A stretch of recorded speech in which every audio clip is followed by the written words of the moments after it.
Hello again YouTube, Rambo to Base here. I just thought I'd put another quick video together of a 1500 point Tyranid list that I've written with 6th edition rules specifically in mind. So I guess this is a bit of a Tyranid Tactica sort of video. Basically the list is 2 Tyranid Prime Warriors, both equipped with Bone Swords and Death Spitters. What you can do is take one of them as your Warlord, it doesn't matter which because they're basically exactly the same model. They come to 95 points each. Then you want to take 2 Tervigons as troop choices with 2 big units of 20 gaunts.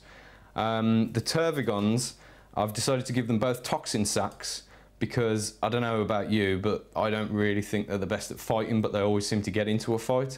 So I find that the toxin sacks really quite help, that if you actually manage to get a few wounds, you're going to get the rerolls to wound on most things.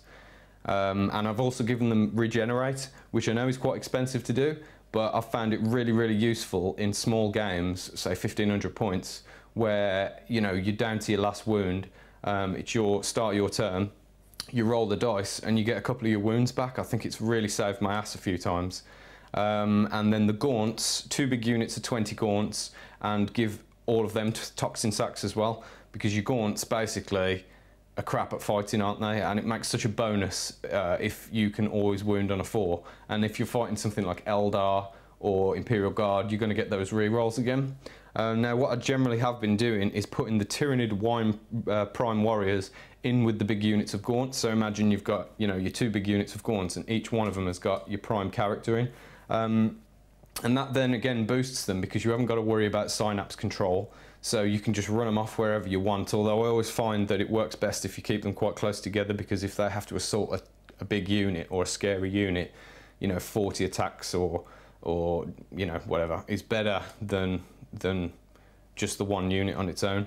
Plus you get the bonus of, if you roll on your Warlord traits, you can give the 1 unit like some extra abilities, like you might be able to give them Outflank or something, which has worked for me quite well. For my elite section, I've taken 2 units of 2 Hive Guard, which are basically either march up the board because they're toughness 6, so they're not going to get instant killed, and shoot at any enemy tanks that come my way, rhinos and stuff like that, or just leave them hiding behind a building because they don't need line of sight, so they are awesome now.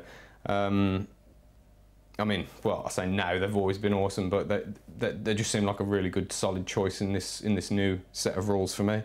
And then finally, I've been taking 2 Trigons as my heavy support, and really spending a lot of points on them because I've been giving them toxin sacks as well, because now toxin sacks, you get rerolls to hit with the Scything Talons, and then most things have got equal to or lesser toughness than a Trigon, so you get rerolls to wound now as well, which is like, yes. Just seems like a no-brainer to me. And then regenerate on both the Trigons again, because you want to just be running them up the board as fast as you can. They're going to take a shitload of firepower. Somebody's really going to have to concentrate a lot of heavy firepower into them, or get lucky with a lot of small arms fire. And then if you're again down to your last wound, you roll a load of dice in the end few turns of the game and get a couple of wounds back. That's just such a big threat for your opponent. It's really worth doing. In regards to the psychic powers, the 2 Tervigons have access to 1 psychic power each.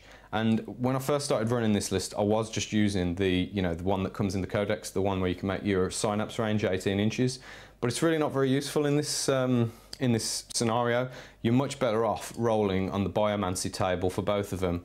And if I could just read through a few of the more interesting ones, Iron Arm and Warp Speed would be the 2 preferable ones for them both, really, because you've got one that's super tough and super strong, and another one that's got a much better initiative and a lot more attacks, so that works sweet. If they're going to get into a fight, you want them to have them. Another one that's worked quite well the other day, I was playing a Space Wolf character and he threw a load of Thunder Wolves at me, and them guys, they are tough to take out, they are. And I managed to get Enfeeble.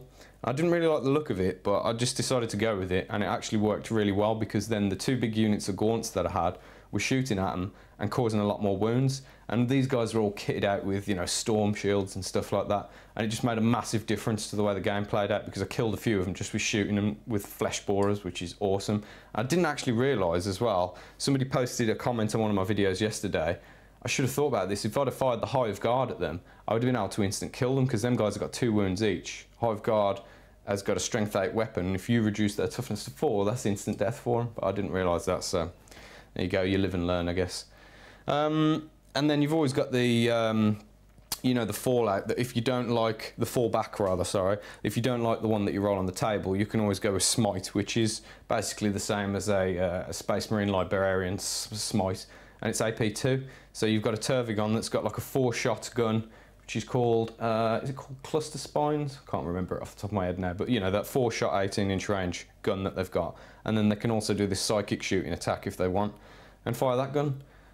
So I think that this list works really well. I've played a few games with it now, and it's really come through for me. It's working really sweet. So if any of you guys have got any thoughts on that, or any ways that I might tweak the list, or you know, anything that you think is a point sink, or you know, a plus, feel free to comment.